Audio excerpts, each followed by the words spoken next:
I saw a body cam video today that had such a weird story to it that I just found myself on the edge of my seat. And it's not because it was some kind of high octane pursuit or anything. It wasn't like Dukes of Hazzard style or, them chasing someone who's ramping their car off of a parked tow truck as like rockets fly out of the top or anything. It wasn't exactly a spectacle. In fact, on paper, it's probably one of the most boring things you could imagine for a body cam video. They pull over a man on his bike because he didn't have a rear reflector. Like, that's not exactly like, jaw on the floor, like biting at your fingernails type action or anything. That's about as exciting as trying to arrest someone for forgetting their library card, right? But this was just the first domino to fall that led to a crazy story that ultimately concludes with everyone learning that the guy on the bike is actually a fugitive who's been on the run for almost 30 years, a convicted rapist who escaped and fell off the grid, and now they've found him because of his bike not having a rear reflector. You gotta have a rear reflector on your bike, my man, if you're gonna ride on the roadway. So, what's up? Oh, okay. So, and then if you're gonna ride at night, you need a front light. I'm sure you know that, but you got an idea on you real quick, just so I can say a stop to talk with you? With me. Okay. Can I get your, Greg Stallings. Greg Stallings, is your name? Gregory. Okay. Introducing the man formerly known as Gregory Stallings. We'll soon learn that this is just an alias, an Xbox Live gamer tag.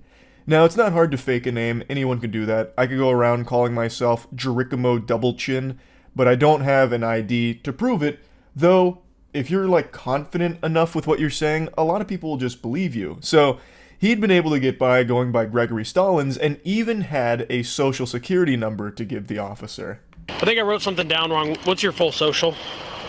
Perfect. Yep, hang tight for me. Gregory, I'm still not getting that back. Are you sure that's right? Pretty sure. I've been a long time since I had to look. Yeah. Yeah, so the social didn't turn up anything either. It's very easy to make up numbers. You can make up a social as well just by spouting some random fucking numbers. However, you'll soon learn that he's not just making up information. It's actually much deeper than that.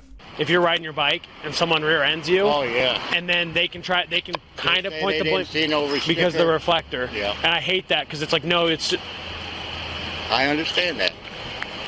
copy. Can we try a soch? And I'm also with our traffic unit, so I do all our accident investigations. Okay. So whenever bikes are involved, it almost always is way worse than. Yes, it usually hits you from behind. Yep. Now, when I first saw the headline to this story, I wondered, how common is it for officers to even bother pulling over someone on a bike for something as simple as this? To me, that just sounded like fishing for an arrest to meet like a quota or something where you get like a nice gold star for an additional arrest on something small. Because it sounds very simple, right? It just sounds like something they wouldn't even take the time out of their day to do.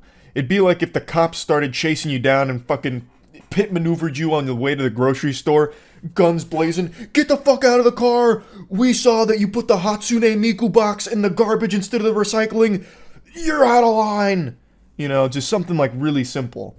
But when the officer explains it, it makes a lot more sense. So he explains that he doesn't arrest people for this. He just pulls them aside, lets them know, like, hey, you should have the rear reflector on because if a car hits you, they could point the blame on you for not having it. It's just safer if you do have it. And he just explains that it's really just him letting them know and nothing beyond that. But he still has to go through standard protocol of confirming that the person is who they say they are, which I think makes total sense. But I haven't had a driver's license in years. I haven't. Copy. Can you try running him through Florida? How long have you been living up here then? Just think of what state. I can get you through any state, even if it's really old. So I know it's been a while. Just Yeah, try to long think. time. Yeah, try to think for me. Sorry, I can't help you, dude. I'm sorry. Where else have you lived? Have you ever had any other run-ins with any law enforcement for us? No? They've reached a standstill here, so he has no identification, and the information he's providing isn't turning up any results. They then try and run him through Florida, because he had made a mention of Florida. I feel like you could also run anyone by Florida, and you'll find something fucking crazy. You'll probably find, Gregory Stallings was actually, a Florida conquistador who drank from the fountain of youth and now currently resides at Clearwater, right next to the Scientology church or something. I thought once he said Florida, his goose was cooked, they'd find something, but they didn't. So now they're still just trying to figure out, okay, how can we confirm that you are who you say you are, and it's not really getting anywhere. He also then told them a story about how he got hit by a car, so his memory's a little foggy. I'm just going to take your word for it, okay? Okay, thank All right. you. Yep. Cool. I don't shake hands, sorry. Okay. Yep, you're good. Drive safe. The officer eventually just says, you know what, fuck it, we'll take you at your word for it, and he offers a handshake, which is immediately declined. I honestly, when he said I don't shake hands, I honestly thought the officer might go with like a, but I do high five, and he goes like, down low, too slow, walks away, puts on his fucking shades or something. So, even though Gregory Stallings has successfully de-aggroed the cop here, he's now outside of the dialogue trees, the officer still wants to get to the bottom of this because it is very odd that none of the information he provided turned up any results. So what we're going to do for now while I keep investigating this is I'm going to take a picture of you and send it to our guy who has facial rec. So you pull your hat off and your glasses off.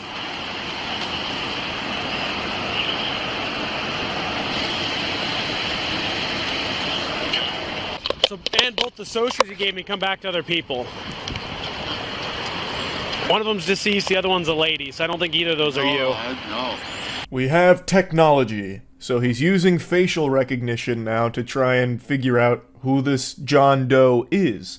So he takes a picture of him, gets him to pose like it's for some kind of fucking high school yearbook photo, sends it to the facial rec team, and then he's also informing the man that actually the information he provided with the socials goes to different people. One of them's dead and the other one is a woman. So now things are getting even more suspicious. He does keep reiterating that he doesn't want to arrest this guy, but he just needs to confirm his identity, so just do his best to remember the accurate information so they can both get on with their day. You don't think you got warrants or anything, do you? As far as I know, I don't. Okay. Well, have you committed any crimes? And Well, besides... no. Yeah? No. I'm not out trying to outrun the cops on my bike. Okay. All right, brother. Time to be honest with me, okay? So the info you give me comes back to a dead guy. Gregory Stallings is dead. And the associate, right? And the Soch, yeah. That he gave? Yeah. 2-6. So who are you? You're Gregory, you're just not dead? I'm not dead. Yeah. Dead. They're getting pretty confident that something smells fishy here. There's something awry, so they confront him saying, look, Gregory Stallings is dead. Imagine if that guy was just in like, dead? He just starts profusely crying, no! How did this happen? And then all of a sudden he just starts like fading away like a Thanos snap or something. He was actually just like a spirit that was tethered to this world, didn't know that he died. But anyway, regardless, they're telling him like, look, this is fucked up now. We know that there's something definitely afoot.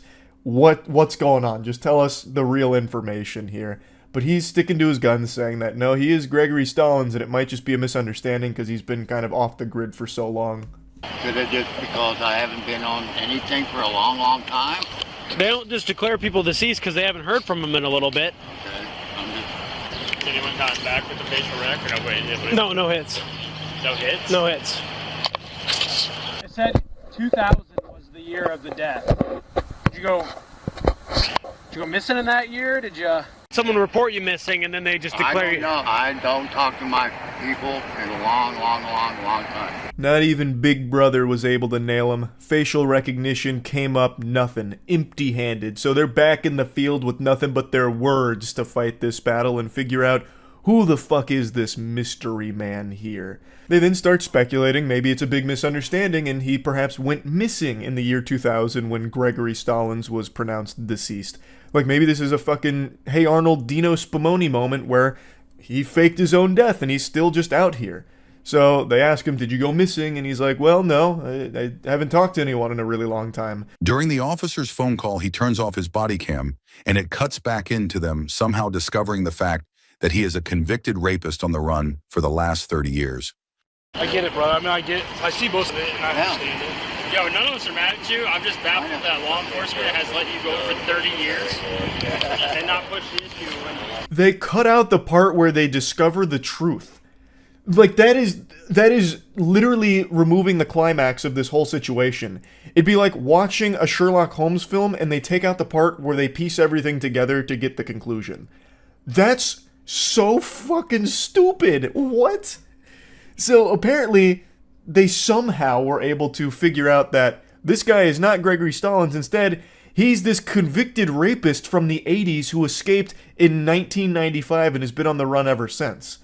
That's like a crazy amount of like breadcrumbs to put together, and they don't tell you exactly how that came about. That's fucked up. Like, I've said this for a long time. I think it is so fucking dumb that officers can willy-nilly turn on and off their body cam whenever they want. That, to me, defeats, like, the whole purpose of the body cam if you can just turn it off at will. You read about that all the time in cases of, like, really fucking awful situations, and then mysteriously the body cam was turned off, or the body cam just happened to be turned off at that point. Like, it's so dumb. There should be protocol in place to prevent that from happening. But then eventually VC showed up. VC said, hey man, cut the shit. Tell us your real name. He just told him his real name. I did that like 6 times. This is the only information I could find about how they got to the bottom of it. So VC showed up, just said, cut the shit, and the guy just forked over all the information, I guess. Just vomited out all of the truth. So maybe it wasn't like a really elaborate investigation that led to them discovering this. I think it was just this guy showed up looking all hard-boiled and shit and just pressed him saying, like, we know you're lying, just tell us your real name and everything. And then the guy did. Can you go to the vape shop, buy me a pack for $4.52? I am really inclined to do that because you were honest with us. So what kind do you want? The Crown Menthol 100. I'm not going to remember that. Crown Menthol 100. Yeah, just keep it, ask me for the cheapest menthol they got. I'll matches, too. I don't even have a light. Thank you. That's old. I do need a cigarette. You have a light though? No. That's why I'm telling him to give me a book of matches. Okay, alright, just making sure. Matches too. Book of matches. They're acting like best pals now. He even sends the officer grocery shopping for him to get cigarettes. I don't understand. He's like, yeah, you know what, I'm inclined to do that because you were honest with us. So he's rewarding him with like a fucking lollipop here, giving him the cigarettes. Maybe that was the deal they made, like, hey, look, pal, we know you're lying, and I'll go get you some cigarettes if you just tell us your real information. He's like, alright, bet, and then did so. It's also so weird how friendly they're being with this guy. They even in sync said book of matches together like some shit out of a buddy cop movie. But he's a convicted rapist. I've seen so many body cam videos where they're being unreasonably aggressive to people that are being cooperative and not rapists. Like, people that are, you know, getting busted on, like, super simple drug charges or something. They're like, you're the scum of the fucking earth. Listen, pal, you're lucky I don't run your fucking head on the pavement right now and curb stomp the shit out of you. And meanwhile, this guy, who's a rapist who escaped from a halfway house 30 years ago, they're like, yes, you want those cigarettes? Yeah, we can do that for you.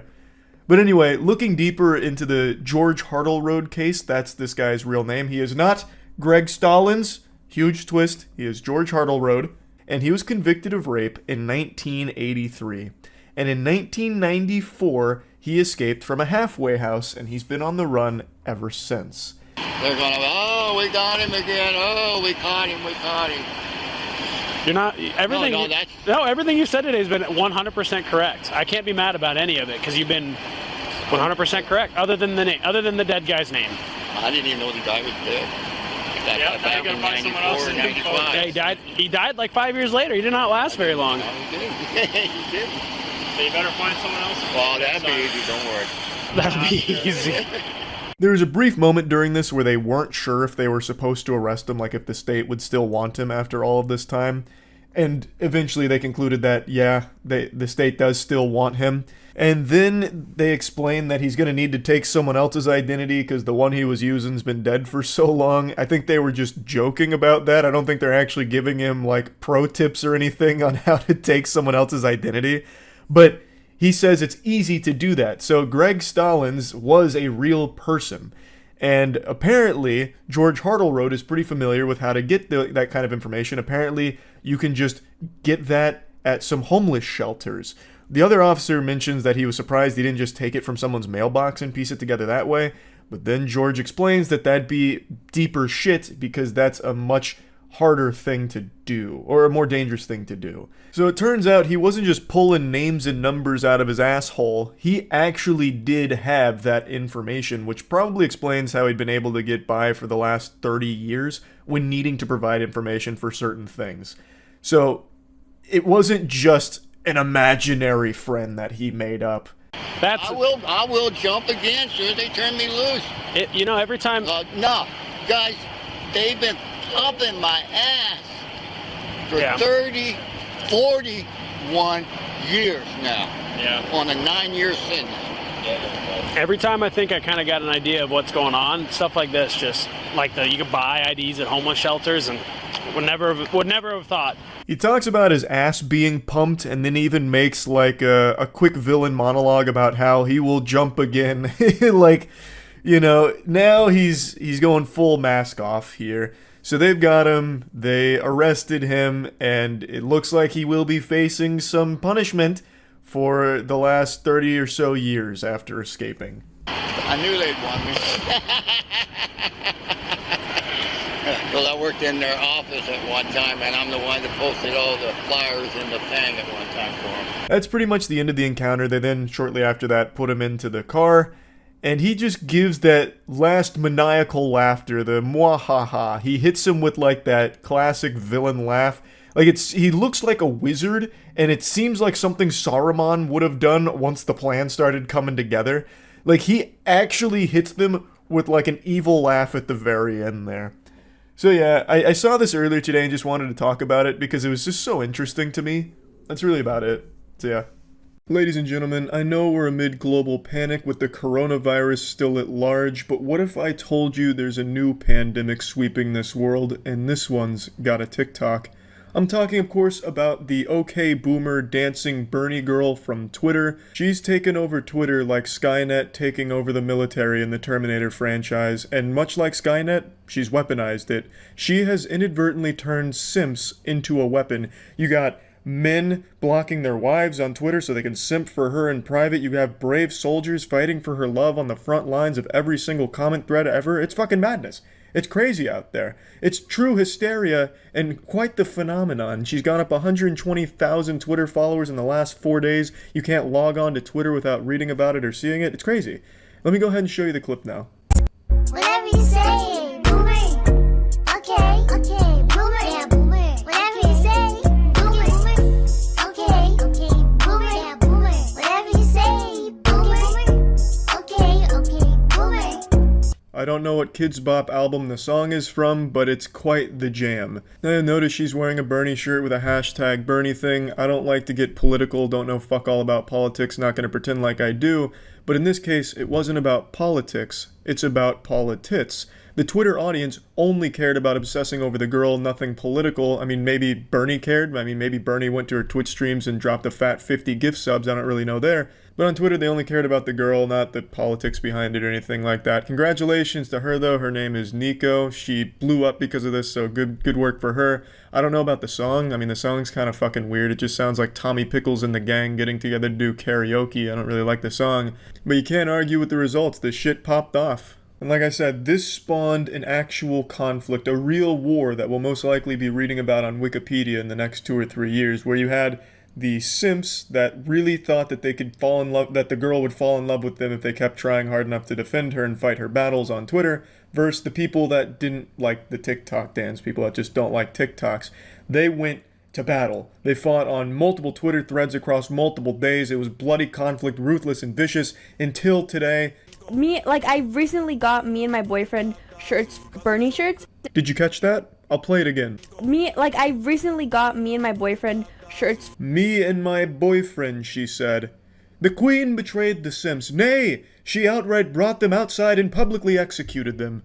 She announced she had a boyfriend, and this was when the peace treaty was signed, where both sides said, you know what, we don't have a chance. Let's just move the fuck on. So while this may have ended the majority of the weaponized simping, there were still some remnants of soldiers on Twitter that didn't know the war was over. Kind of like the Japanese holdout soldiers, where they still defended islands and shit for like 60 years after World War II was over because they didn't know. That's kind of what exists on Twitter right now. Of course, as always, there were those really fucking creepy posts claiming that they had the girl's nudes. It was just trolls where they had a completely blank picture that made it seem like the picture wasn't loading. So in all these posts, there were some really desperate, pathetic weirdos that were begging to get the photos, you know, DM, Discord, like this guy here fucking factory resets his phone. I'm surprised he didn't bring it into the Apple store to see if he could help him. It's some really sad shit, but there was a lot of this going on as well. Really, it's been a wild time on Twitter with this simp war that's both started and ended within a week, And I just wanted to bring it to your attention in case you haven't been on Twitter, just to bring you up to speed. And if you haven't been on Twitter, congratulations. That shit's a real swamp, a big old fucking cesspool. But I did find this to be pretty entertaining stuff. That's about it. So yeah. Yeah, I'm talking about Boogie again, the internet's favorite clown. Everyone is lining up to throw the baseball at the target to dunk this goober into the water tank, and I can't resist. It's actually unbelievable how he continues to find new, deplorable ways to sink deeper into degeneracy and dig himself even deeper holes. I am blown away by his ability to constantly embarrass himself. I don't know what kind of kink this is, but it goes beyond humiliation at this point. So buckle your seatbelt, I'm gonna deliver a high-speed Boogie breakdown here for what happened last night.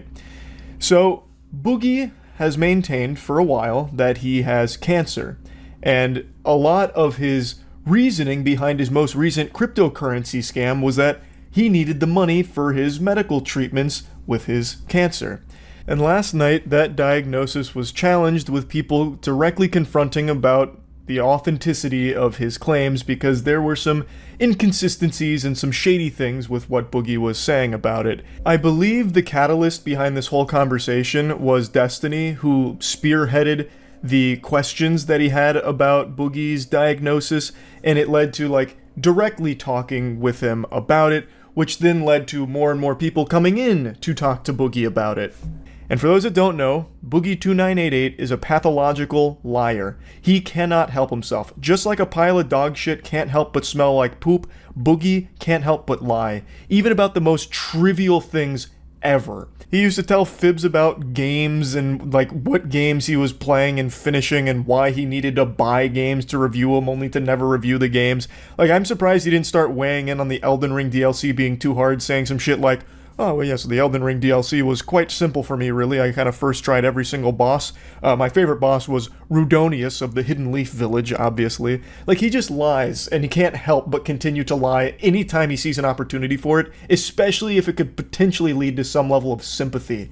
Oh, yes, I've experienced racism. Me, Boogie2988, as you know, I'm a full-blooded Atlantean, and I recall when Plato came to our hidden continent and sunk it himself because he didn't like the color of our skin. He is just a liar, is the point I'm trying to make here. An outrageous one at that. So, with some of the things he was saying, people started to question whether or not he really did have cancer, so they confronted him directly on a podcast, and throughout the 3 or so hours that he was on the podcast there, he chose the worst possible dialogue options every single time, and it eventually culminated with him getting naked. So, your shred of privacy is this, but not being naked on film, not talking about fucking whores. Yeah, I'll get naked right now. I'll get naked right now. Take it off. Let's do it. A pretty interesting strategy here to get nude, just strip down to your birthday suit. Boogie's playing chess, the rest of us are playing checkers. Lying about having cancer takes a very special kind of scumbag. It's not unheard of on the internet, there's plenty of famous cases of people doing that, but to come in and question Boogie on it, you've got to have your ducks in a row. And Boogie, when defending himself, refused to show even a single shred of evidence to push back against the claims, and the claims had more evidence than Boogie did about his diagnosis. And it eventually reached the point where people were begging him to just show a fucking single molecule that would somehow lend any credence to Boogie's claims, and he just refused. There was I think it was an $80,000 bounty. Multiple YouTubers came in and offered thousands upon thousands of dollars to Boogie, up to $80,000, to just show a piece of his medical record to a trusted third party, so that way they could verify it, that he really does have cancer like he claims he does, and he refused. Which is very weird, considering Boogie just scammed his audience for $10,000 talking about how desperate he was for money because of his medical bills and everything. So he'll scam his audience for $10,000, but he won't just briefly show a little piece of his medical record here for 80 grand, 80,000 clams? That just doesn't add up. Because he's talking about how it's the last bastion of privacy he has, which doesn't make any sense because Boogie has never given a fuck about privacy. He every single aspect of his life he has pushed into the public eye that people have to just like have their fucking retinas burned out against their will because Boogie is shoving every aspect of his personal life down their throat. Yet this is the one thing he wants privacy on, even though he himself was the first one to ever talk about it. It just doesn't make sense. So it's definitely not looking good for Boogie after this. He's since deactivated his Twitter account and everything, which probably is only temporary. He's addicted to Twitter. It's like a heroin addict. Like, I imagine he's going to go back to the needle here to Twitter. But for now, it's looking like his ham got steamed on this podcast.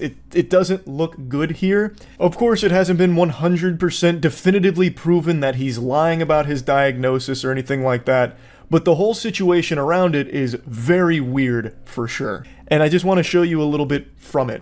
Now, a buddy of mine, whom I'm sure all of you have heard me talk about in the past, Jackson Clark, that's a name that lives in infamy in the mind of Boogie. Jackson Clark is Boogie's boogeyman. He mentioned Jackson so many times unprompted in this podcast that the other hosts were left stunned, wondering who the fuck is Jackson? Because Jackson has, for a long time now, been pushing back against a lot of what Boogie has said and done to his audience. And Jackson, a while back, did talk about the diagnosis on Twitter, and it has, I guess, weighed heavy on the psyche of Boogie. Yeah, I'm never showing any of these motherfuckers my medical paper. Go fuck yourself. I said that 2 years ago, and I'm staying by it now. Destiny, Jackson Clark, Keemstar, you can see it when I fucking die. It's my fucking goddamn medical record. I don't know why Jackson Clark was on the tip of his tongue there in the middle of this panel, but wow, that's so big. Hold on, I gotta send that to Jackson. Jackson's gonna have a big old smile and a big old wet spot in his trousers for it. That's big. It was Destiny who put up 5K and Muda put up 50K. Oh wow. Yeah, it's not like Boogie to turn down free money like that. He just scammed his audience for $10,000, which in this podcast he openly admits to. I think it was who was it? Like, I think it was Nicholas Diorio. Nicholas Diorio at the very end came in and he's like, "What do you mean morals? You scammed your audience for 10K." And Boogie goes, "Yeah, but this is different." He's like, "This is two separate things." Because I'm insisting on it. Because Drop the microphone. No, wait. Why would you have to insist on a biopsy if you can confirm? But this is basically the whole podcast where they are picking apart Boogie's story and just begging and even trying to offer him tons of money to prove that he actually has what he says he has. Where does he mention more Jackson, though? Goddamn medical records. And I don't want one of you motherfuckers feeling sorry for me. I don't give a fuck. Yeah, you do. Okay? You can hate me as much as you fucking want. But I'm taking one goddamn thing with me. And this is a decision I made when Jackson Clark demanded this shit 2 fucking years ago. And it's a decision I'm fucking sticking to here 2 years I don't know later. who Jackson Clark is. I don't even know if I'm getting... That's incredible! Jackson Clark, he did it again! First and last name! He's doing it! He's doing it! That's so huge. And now he looks like a pioneer for being the first to request the Panama Papers on Boogie here. And then 2:43 on the dot, Jackson mentioned again. This is like a Where's Waldo game. Alright, so 2:43 mentioned again. Getting his name right. It's fucking Moist Critical's butt buddy. I don't fucking know. Why do you keep calling him Jackson Clark? I don't... Oh, wait, he's getting name dropped again! I know his real name. What is it? What do you mean you don't know his real name? You've said it 4 times. Jackson Clark. You think that's an alias? A first and last name alias? His real name's fucking Steve Cheeseburger? And why you pretend you don't know his real name? You tweet about him every now and then after blocking him so he can't fight back. Yeah, that's his pseudonym. He's using it like J.K. Rowling. I'm gonna let him have the win. Right? I'd break some type of law. I'm gonna let him have the laws. win. Yeah. I'm gonna let him have the win. What's the reasoning behind that? Why are you letting him have the win? Because as I said to Jackson Clark 2 years ago, or at least said about it. Clark. Yeah, I am not sharing my medical records. I'm not sharing this with the internet. This is for me. I'm good. How much money did Jackson Clark get you to fucking say his name? Yeah, I know, right? On the stream? I don't know. Great advertising, yeah. I mean, it's good. It's good Jackson for Clark. Penguinz0. Penguinz0. Jackson Clark. Penguinz0. Jackson Clark. Check it out. Buy Fatty Coin. There. That's, honestly, put that on the back of the DVD box. That is so fucking flames. Hold on, I'm telling Jackson timestamps. Get Jackson on stream. He's sleeping right now. It's Australia. He's not up yet. He actually hates you too? He does. He absolutely does. 100%. But he hates everyone that doesn't immediately fall in line and agree with him. What's crazy is he doesn't hate Keemstar, who literally invited him over to his house on the 4th of July just to throw ice cubes at him and bully him. But he hates everybody else. Literally everybody else. It's so odd. It's super weird. I don't know why he hates me and Jackson so much more than everyone else. I genuinely do not. I have talked about Boogie twice. Once with his crypto scam and once with the documentary that dropped where he talked about how his life fell apart from buying hookers and everything and still had a crazy ego about how he deserves to fuck tens and all kinds of heinous shit. Those are the only 2 times I talked about him. And comparatively to everyone else, I don't even think I was that mean. I gave him legitimate advice about maybe instead of scamming your audience, you should just keep making YouTube videos. He averages 20k views per video. If you just make a video a day at that average, he would be able to support himself with at least $10,000 a month. Easy. Bare minimum. Like, I feel like, honestly, it was pretty reasonable. But maybe he doesn't like to hear that. He'd rather people throw ice cubes at him in person. I don't know. I really don't know.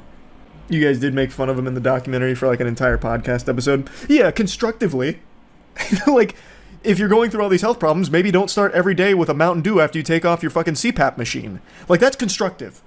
I think. Like, instead of a Mountain Dew, anything else. And maybe just doing fucking acid in the middle of the forest with a fucking shaman is not going to be the therapist you need. I know, yeah, I know. They brought in everyone for this one. It's certainly not looking like Boogie was telling the truth. Shockingly. But who knows? Maybe for some reason he really is refusing like $80,000 in order to keep this last bastion of privacy. Which isn't really private considering he was the one that talked about it first. Watched all 4 hours. He doesn't hate you and Jackson. He thinks Jackson Clark is your real name and Charles White is one of your internet aliases. No, that's not true. He knows we're separate people. Now you're just making shit up, but I love that. I love that idea. Jackson Clark is my Australian alter. So a couple of quick things. I have made 2 videos on Boogie ever, but he has become a pretty common topic on the podcast where we talk about some of his more recent shenanigans. So maybe that's where he's hearing a lot of it from, because in videos, it's only been 2 from me. And on the podcast, it's not just me, it's everyone kind of just going over like the Boogie recap on what he's doing right now and why he probably shouldn't be doing what he's doing right now and how he can do things that are better than that. Like maybe that's where he's seeing a lot of it from, where he gets this idea that I'm always, shitting on him or whatever. And the other thing I actually want to dive into a little bit is where I briefly mentioned that if Boogie would just make a video a day, or at least increase the frequency in which he creates content, he would be able to support himself. And he wouldn't need to resort to scams or lies or these elaborate ruses to try and squeeze milk from a stone here and shake down the last remaining audience he has for their lunch money. He could just support himself through what he used to do, which was make content.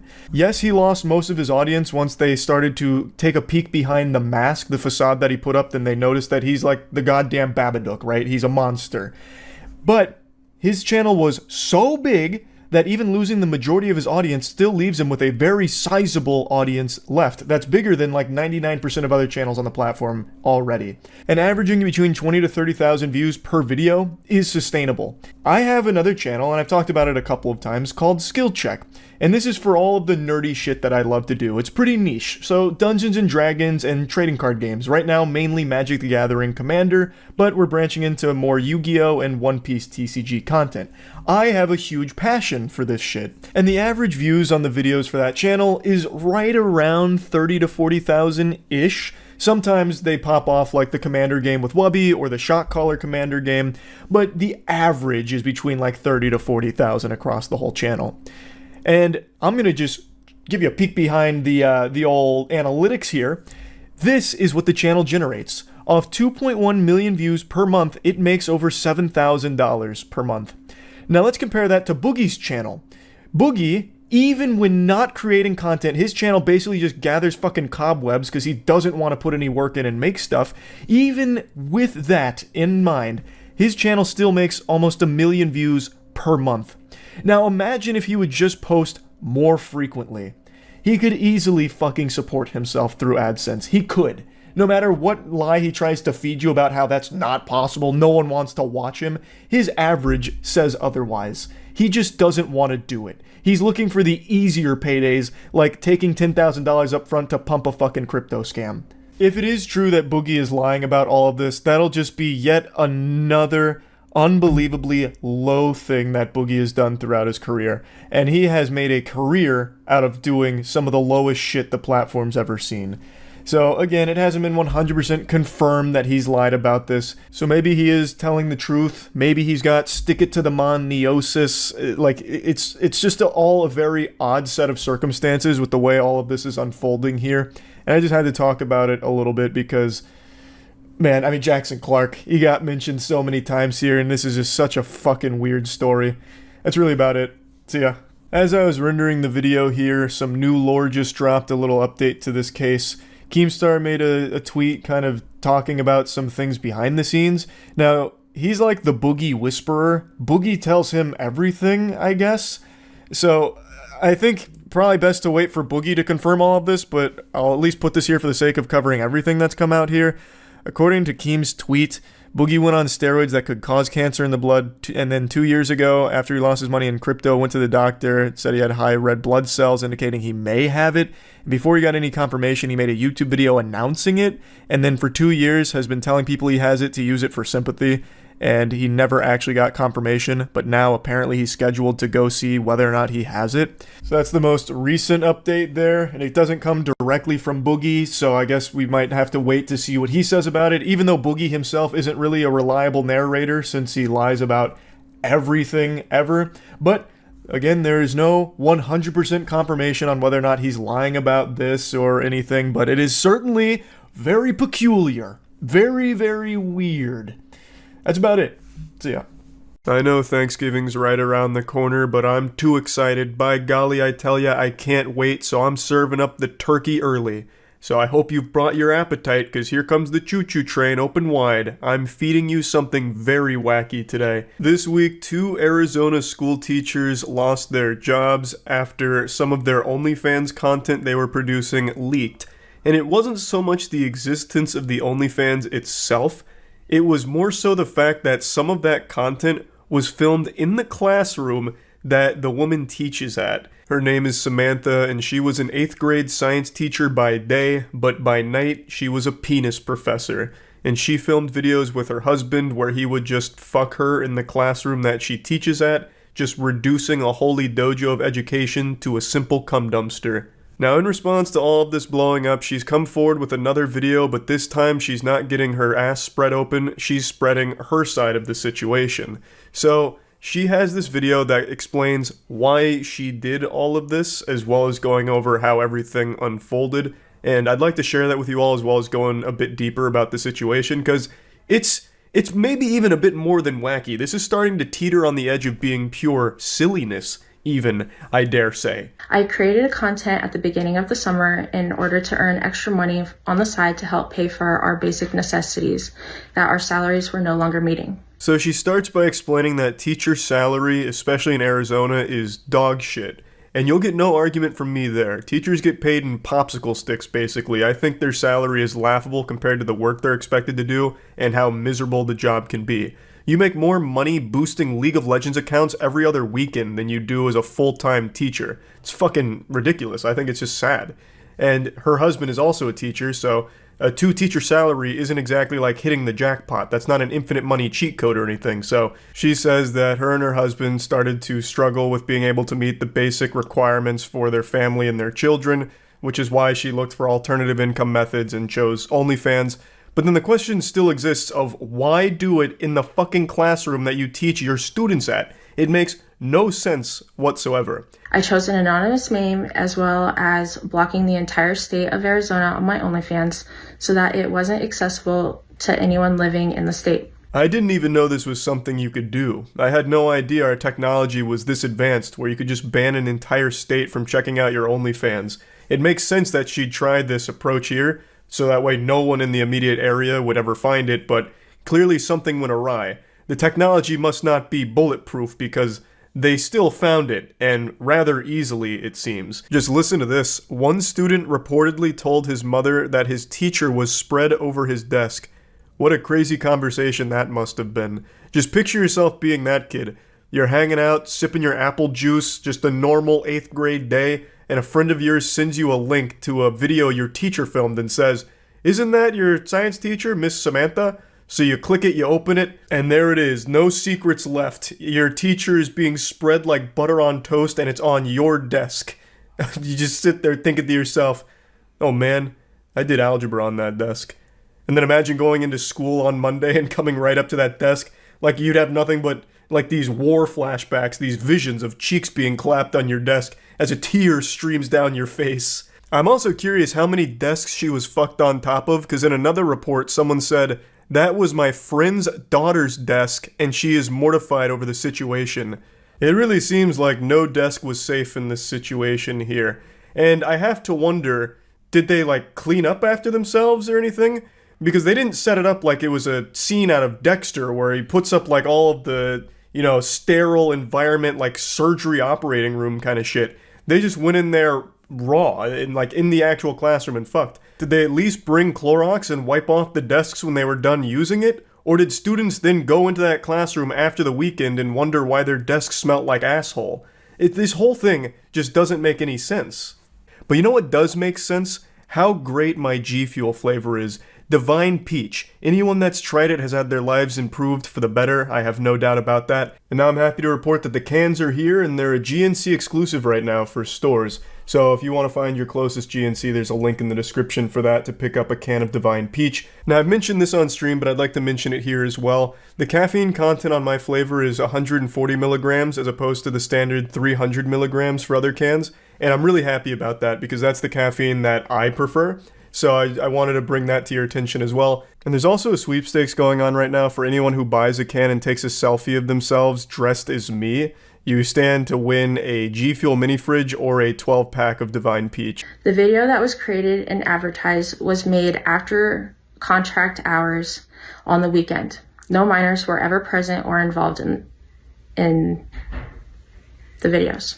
I don't think anyone was ever trying to make the accusation that minors were present or somehow involved in the content, because that would be a whole different ballgame. This would be an entirely different conversation. That would be a massive, massive, massive crime.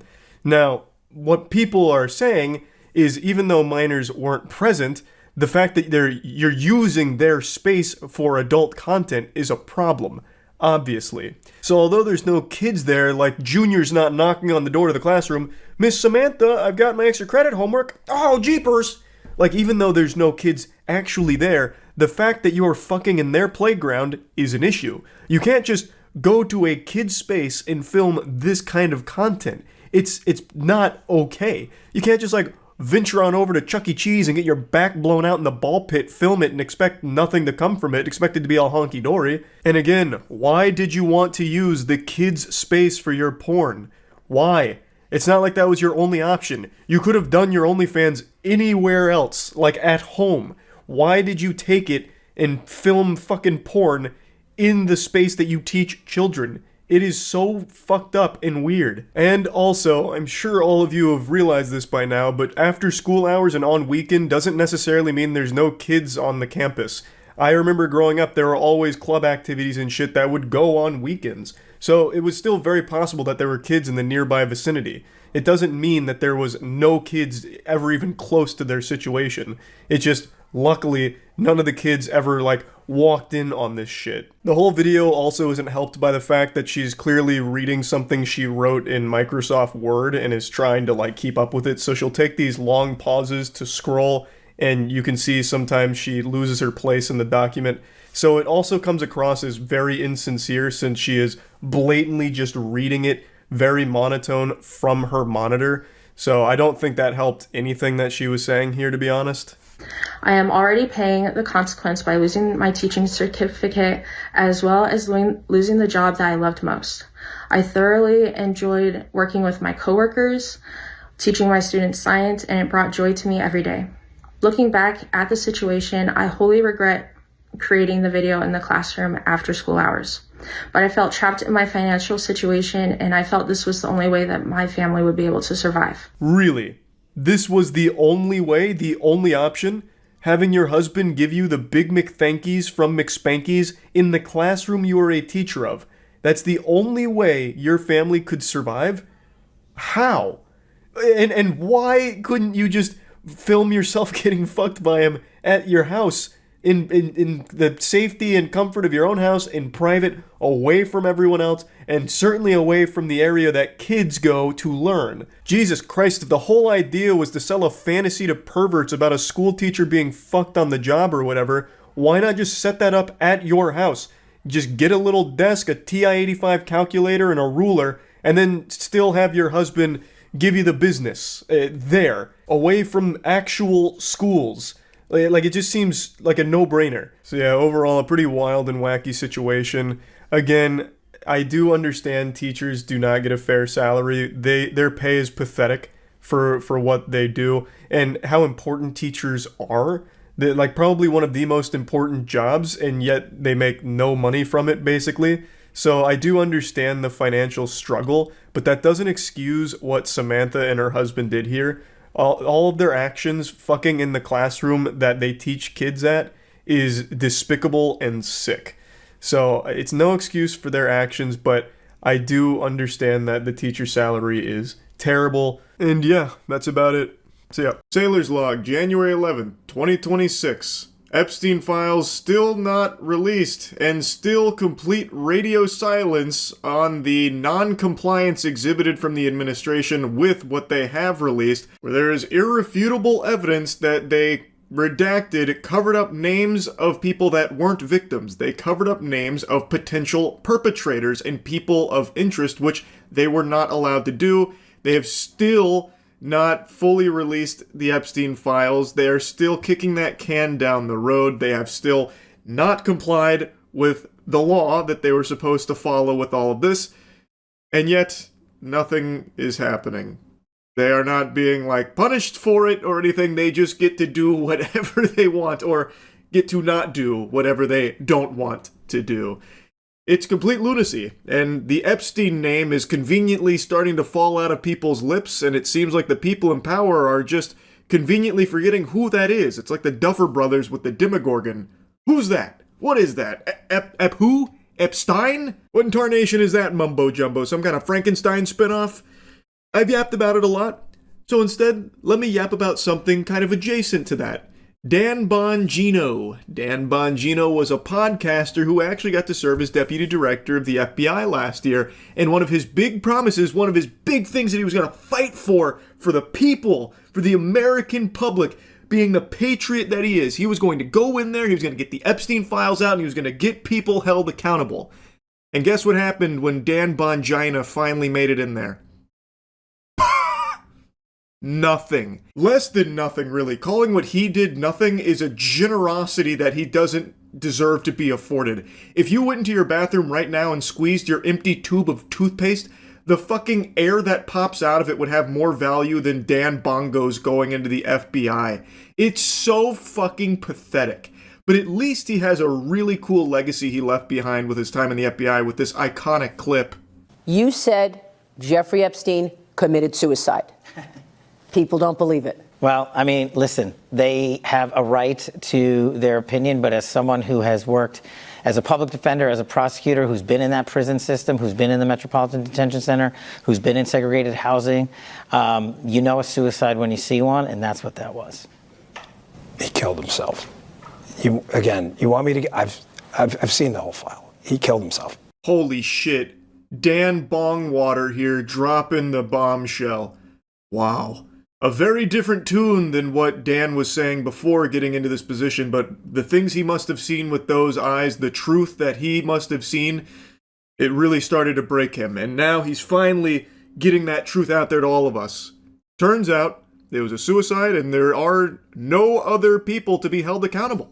Really a profound, eye-opening interview here from Dumb and Dumber. The doofus duo here really put on quite the clown show. Kash Patel, by the way, I love to mention this, has provably gone under oath and lied about Epstein, where he said that there's no credible evidence that Epstein trafficked minors to anybody. And now, even with their complete sham of Epstein files they released that were just basically hundreds of pages of blacked out information, even with that, you can still see that what Kash Patel said under oath is a lie. That is textbook perjury, and he is not being arrested for it or anything like that because the laws just don't apply when you reach a certain level of power, it seems.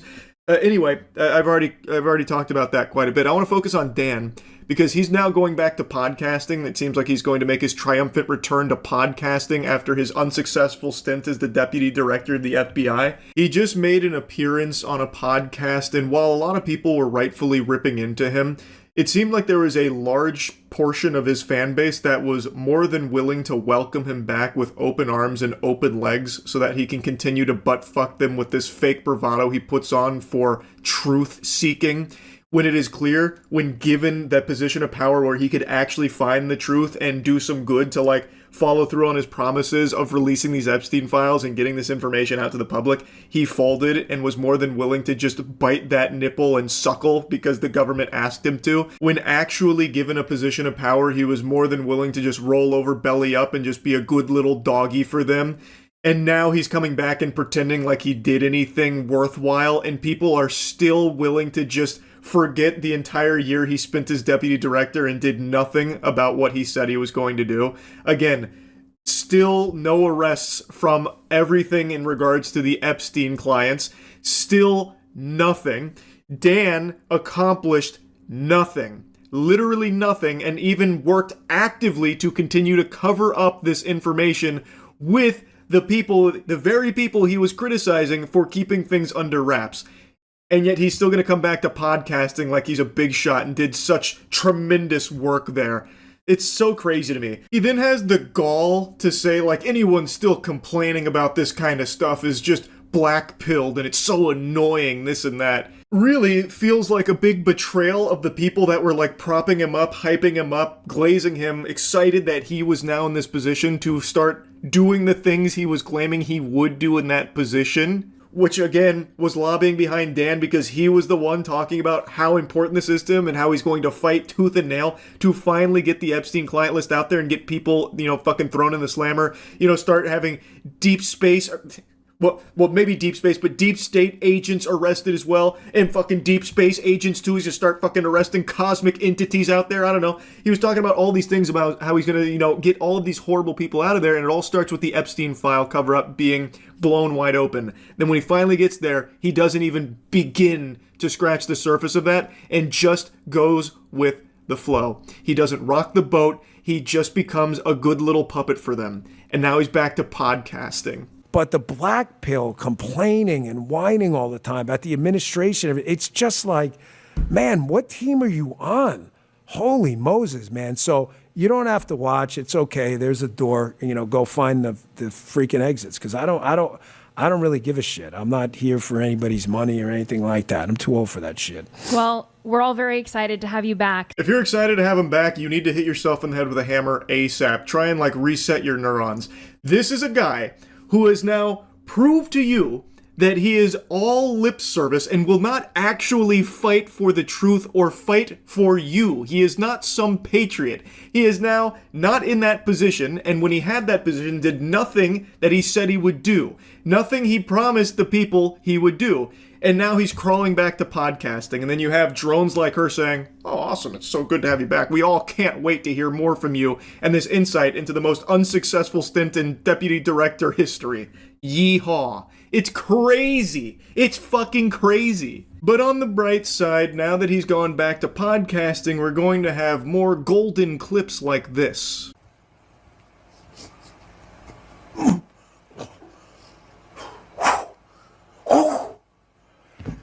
This is Karate Man. Double leg. The jump kick. The side kick. The roundhouse. The tie kick. Body.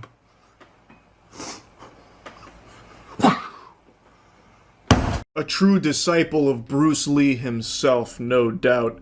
I've seen a lot of people clowning on him for this clip. This is going all over the place right now. I've also seen reports that he's blocking thousands of accounts on Twitter. So he is crashing out big time. So stand back, crooked FBI directors, because now you got Dan Bongino back with a microphone on a podcast where he is most dangerous. That's when he does his best work, not when he's actually in a position of power to start, like, holding people accountable, but when he can pretend that he will. That's when you gotta be careful. So Dan Bongino back in Ultra Instinct mode. Fucking clown, man. That's really about it. See ya.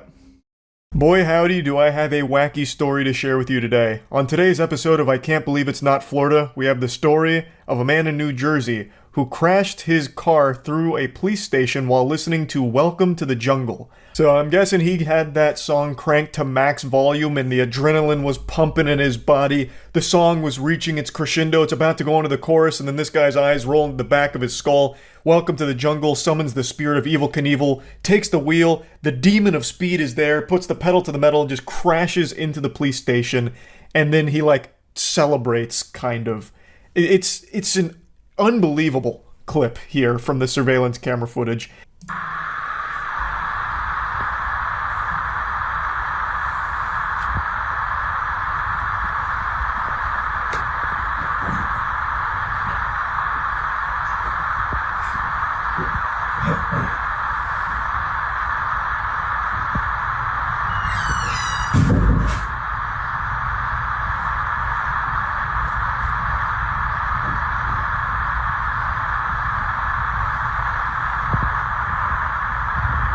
He gets out of the car like a gymnast who just landed an impressive trick. He like strikes a pose like he was expecting some kind of huge celebration, a massive round of applause as if it was a concert or something and he was performing. It's almost impressive just how much gusto he gets out of the car with.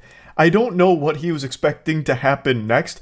Man thought he was in an audition for Expendables 5, I guess. He's a fucking action movie hero. I have to wonder what he thought would happen next. Maybe he expected them to let him off with a warning because it was so cool. The officers would come out there and just be like, brother, that was the most badass thing I've ever seen. Fist bump. God bless America. Now get out of here. This is your warning. But unsurprisingly, they didn't just slap him on the wrist and send him on his way. He is facing potentially life in prison, not only for this incident, but he actually did something very similar previous to this. This isn't his first rodeo with crashing a car into a building. So apparently he had crashed his gold Toyota SUV into a garage of a private residence to try and scare and harass the homeowner, which he is still facing charges for right now. So this fucking dangerous, unhinged goofball treats motor vehicles like they're missiles. He is just blasting these into any building. Nowhere is safe. You know that statistic that gets tossed around from time to time about how you're more likely to be killed in your chair in the living room than you are on a plane, in a plane crash? I'm starting to believe that now, because with this kind of person out there in the wild, you never know when a car is going to be just crashing through your walls like the Kool-Aid Man, like a fucking torpedo, and just hitting you in the living room out of nowhere. Like, that is just... it's incomprehensible. So he's built up quite an impressive resume here with a lot of charges to his name. So for the first incident, he's facing burglary, criminal mischief, possession of a weapon for an unlawful purpose, and harassment. And now for this one, he's facing a terrorism charge, which carries a minimum sentence of 30 years and a maximum sentence of life, causing widespread injury or damage, aggravated assault, burglary, possession of a weapon for an unlawful purpose, and criminal mischief. The punishment fits the crime here. It's not like these are exaggerated charges. He just blindly blasted his vehicle into this building. He had no idea if there was going to be people on the other side of it, which could have easily killed people. So yeah, all of these charges really fit the crime. He is not safe to be in society, especially not behind the wheel of a vehicle. Now, one other thing I find shocking about this footage is how calm the officers are in responding to this. They make it seem like it's just routine, as if cars are just crashing through their walls every hour of every day. It's like they just get out there and they're annoyed, like bothered. Oh, jeepers. Jiminy Christmas, another one? Alright, come here, son. I can't believe you've done this. Oh, bother. Alright, book him. Now we're gonna have to clean up another wall. I just don't know how it's possible to be that calm in that situation. They just look exhausted. They look tired and annoyed. Whereas, like, that would be the most shocking jump scare imaginable.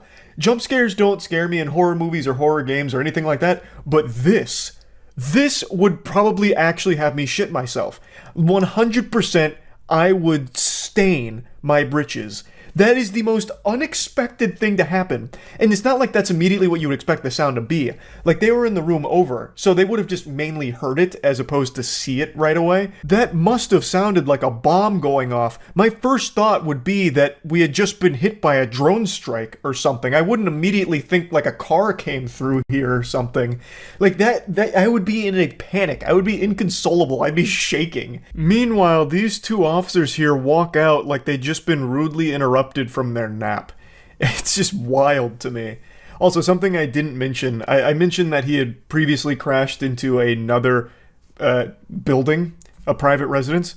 Well, what I didn't mention is that first crash had happened only minutes prior to this one. So this guy was just on a rampage. He must have been looping Welcome to the Jungle here, and it was bringing the worst out of him. Now, they haven't disclosed what the motive could have possibly been for crashing into the police station, but here's where I come into the equation, because I'm about to crack this case wide open. This is what I think happened. This is my theory. I got the corkboard up with a bunch of red lines drawn to a bunch of different scenarios. So let's piece together what we know for sure. His first crash into the private residence was due to a disagreement with the owner, and it was meant to scare and harass them.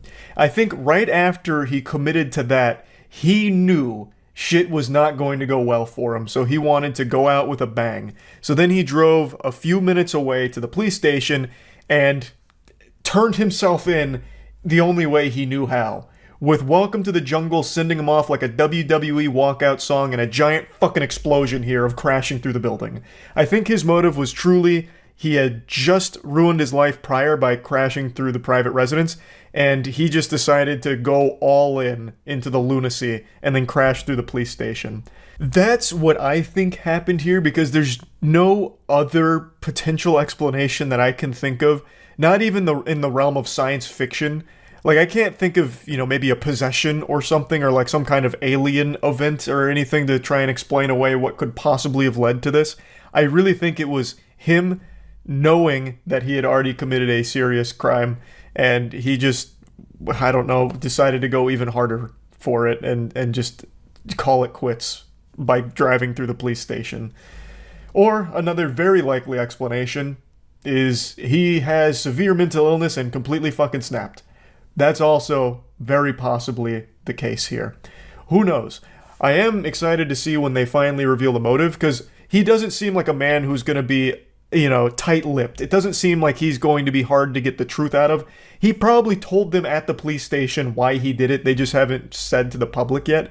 He literally got out and celebrated like he just scored a fucking touchdown in an NFL game, right? This isn't a guy who's going to be super hard to get to the bottom of with his reasoning. He's probably an open book who will just tell them why he did it. But yeah, anyway, I just had to share this story and clip with all of you because, my goodness gracious, that is like something you would see as a fake headline in the background of a movie or a game or something. Just something that people would make up because it sounds ridiculous, but it actually happened.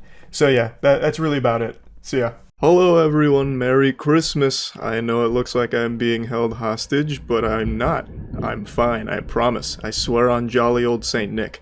But I do recognize that this looks like some kind of witness protection leaked footage kind of thing, like an interview with Edward Snowden or something. So I'm on a little Christmas trip, and I hope all of you had a wonderful holiday. Hopefully Santa Claus delivered wonderful presents and beautiful ass for you all to eat today.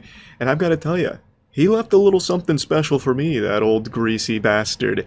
You see, Santa Claus and his reindeer were able to evade NORAD, which is America's air defense program, in order to deliver something truly awful for me. And it is the gift of knowledge. He blessed me with a link to an article on a reality TV star who's begun selling her farts in jars and has made over $100,000 in the last couple weeks doing it. It's amazing. I don't remember if Christmas is supposed to be the celebration of Jesus' birth or remembrance of his death. I couldn't tell you, but I imagine it's probably his death, and this is probably what killed him. Hey guys, welcome to another day in the life of a girl who sells her farts in a jar. Since my last TikTok, I've completed over 100 more orders, and people have been asking me for proof, and the proof is in the pudding. Now that is a stinky pudding. $78,000 from jarred fart sales. This is what 2021 is all about. This is entrepreneurship in the modern era.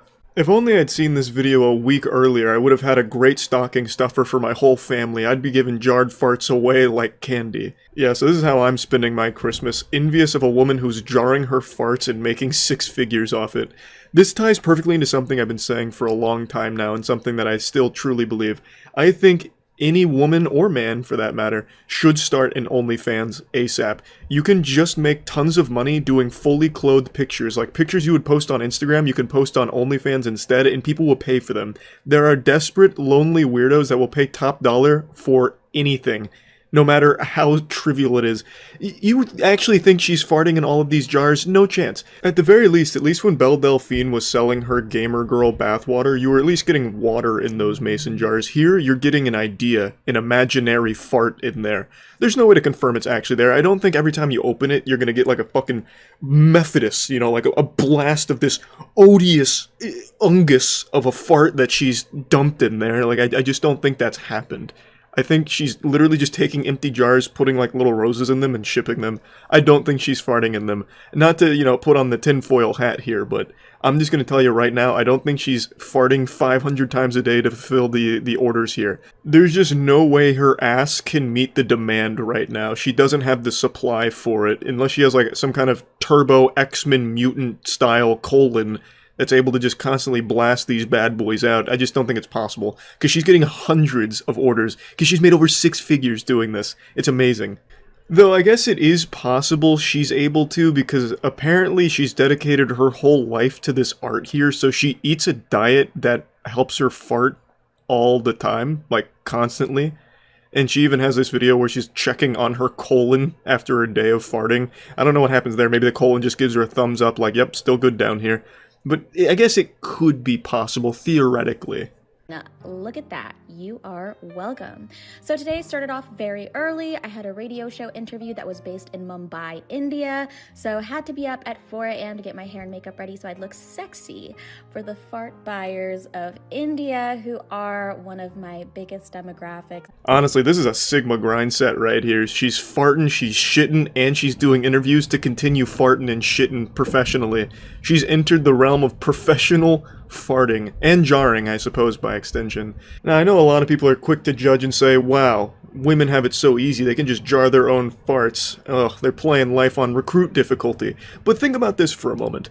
You have to basically be ready at any moment of the day to start jarring a fart. Like, I've juiced out some real wet ones over the last week or so, because I've been eating a little unhealthy on this vacation. And I wouldn't even stop to think to jar them, you know? Like, it'd be such a hassle, like, oh my god, I'm at the family dinner, I've got a good one ready to squeak out of my butt cheeks, and I have to jar it, because this is going to sell for premium, you know? This is going to be a collector's item. I'm going to probably mark it up, because it'll be like the elite package, you know, something like that. And it's just, it's a lot. Like, there's a lot of moving parts to this business, and I don't think any of them are easy, and I think it probably weighs on her mentally, but she's a hero. She's a champion. She's a fucking farting champion, and she's starting to reap the rewards of it, because she's not afraid to put in the extra effort to get to the top. Then I spend a portion of my day working on my fart jar NFTs that are launching in just a couple weeks. I chat with my fart jar community on Discord, answering questions, talking about my farts, and working with my graphic design team. And after that, I have some shipments to drop off at the post office. More like shipments, am I right? Because she's selling farts and shit.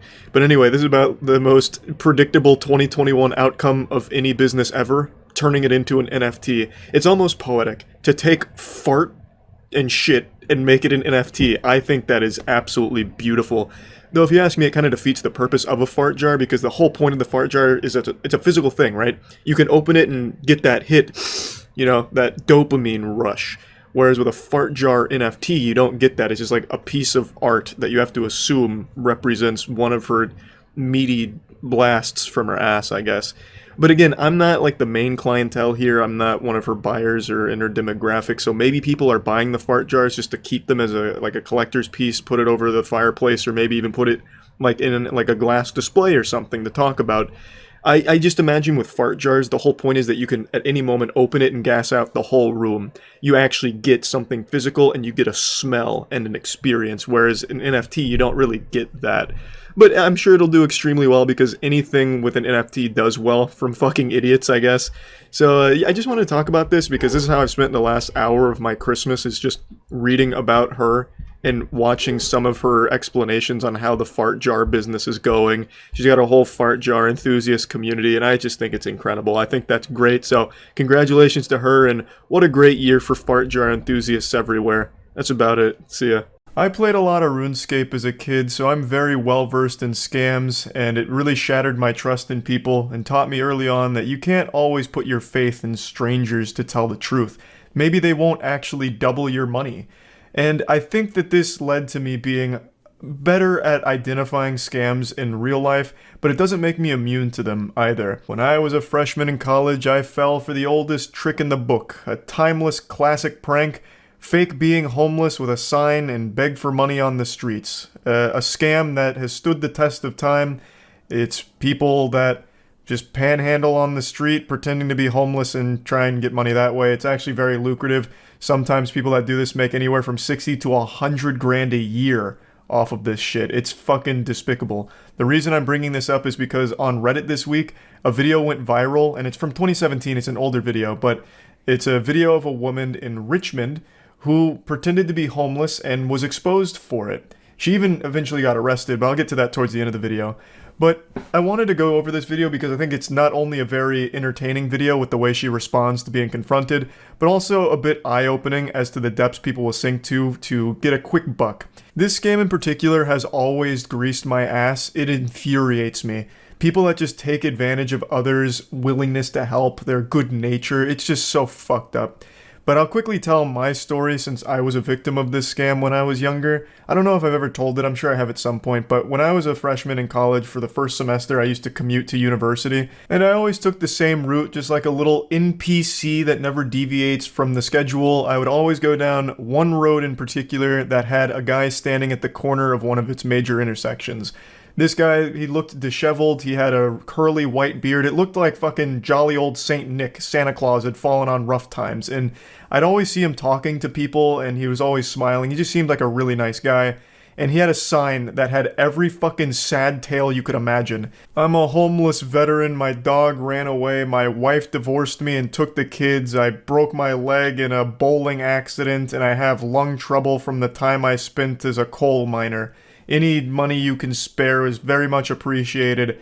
God bless. It sounded like a fucking country song, and it was heartbreaking to read. So every day, Monday through Friday, I'd give him $20, sometimes $40 if I had a little extra, and I did that for about a month, or a month and a half maybe. But then I got hit with a shocking plot twist straight out of a Darman video. I swear to God, it would have been less painful to find out I was adopted.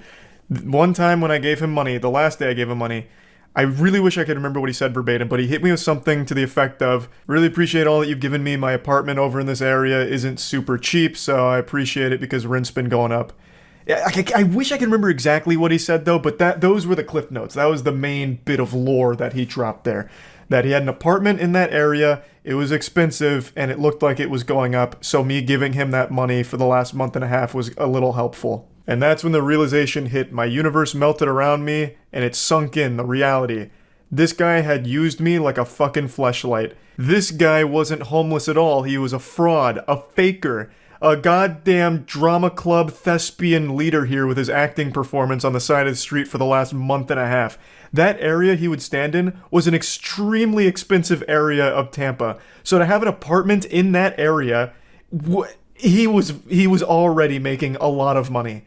And I was just another piggy bank for him to dip his little cock into.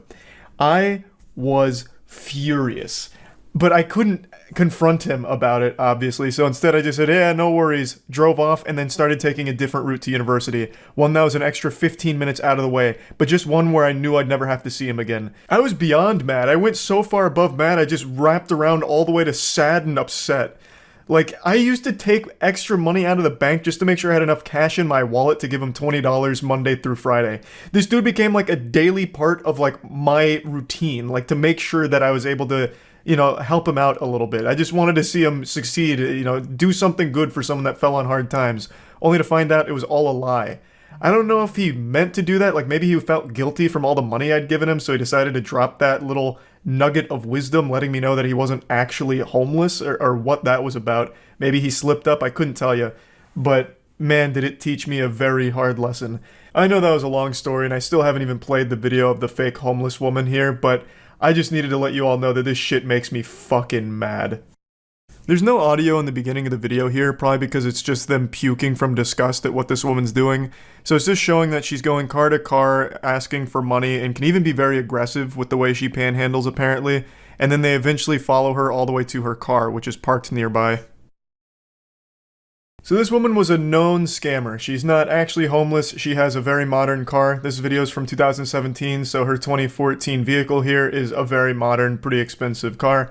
So obviously, she's not actually on hard times. She shouldn't be begging for money. I shouldn't need to explain that to anyone. I don't think there's anyone out there that'd be like, well, Charlie, it's a legitimate profession, taking advantage of people's willingness to help someone in need. This is her job. This is her 9-to-5 work, begging for money under the false notion that she's homeless and needs it, when clearly she doesn't. So, just a whole lot of bullshit, just a slimy, pathetic worm here.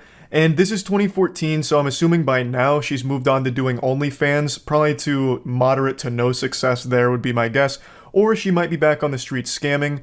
There's no telling for sure, but she gets confronted here by these two men that are filming, and then her immediate response is to once again just try and play the victim, so she walks over to the local McDonald's to try and get them involved. I always love this immediate response. I'm calling the cops. Yeah, you've caught me on film scamming and doing something illegal. You can't panhandle like this. It's a crime. But I'm gonna call the cops on you because you're making me uncomfortable with your video exposing me. In fact, you're hurting my feelings. The delusion is just always so fascinating to me. Like, what could she possibly think would have happened if the cops showed up? They were gonna take her side? Well, I mean, gentlemen, you are filming her in public. You're going to jail. It's a capital offense. Ma'am, please go back out there and keep scamming. Like, she had to have, at least for a brief second, had some neurons fire to tell her that it's a bad idea. Like, I'm breaking the law? Why would I call the cops on myself? It's a big fucking self-report. Maybe I should just get in my car and leave. But for some reason, that line of thinking doesn't compute with her. So instead, she tries to, like, get the police involved and McDonald's involved. God, I love the response from the employee here. Like, I don't know. What are you talking? I don't know why they're filming you. Who are you? Fucking crazy lady, a lunatic? You escaped from Arkham Asylum? Why are you asking me? Christ, I don't know what's going on here. Why are you making me open this window here and then bombard me with like an interrogation? I don't know what the fuck is happening. I don't know what the scammer could have possibly expected here. Knock on the window, Ronald McDonald answers and like comes outside to save the day. Like, hey, stop filming her right now, gentlemen. In my establishment, not at Mickey D's. That's exactly right. Ma'am, I don't know what's going on. I just work here. Like, she's just doing her job. She's not going to take your side. She doesn't know what the situation is. I don't know why you think she would all of a sudden try and, like, defend you or your honor or whatever. I don't know why you're asking her these questions anyway, like you're trying to report something to the principal of a middle school. It's just ridiculous. I feel so bad for the employee in this situation. That's got to be so uncomfortable. Just doing your job and then all of a sudden you get caught off guard by a completely unhinged, deranged goober. I'm gonna try and be a little armchair psychologist for a moment. Her continuously asking the employee, like, what is this guy saying? It must be her defense mechanism, like her cope of like, oh, no, I'm not doing anything wrong. Do you hear this? Do you hear these crazy people? Do you hear what they're saying? Me taking money from people? Like, what is that, huh? Do you know what they're saying? She just strikes me as someone that takes no responsibility for her own actions and views herself like an angel, a saint that never does anything wrong. She's perfect and morally beautiful. Nothing she's done is indefensible or bad. So when she's challenged on this belief of herself, she just completely crumbles and tries to, like, get other people in there like, no, tell me I'm good, tell me I'm right. You're begging for money. What do you want? You're begging money. Why you do? A bold strategy, but unfortunately a swing and a miss. Her sign says she's homeless. So her whole thing of, no, I'm here because of a disability, is immediately contradicted by her own fucking sign.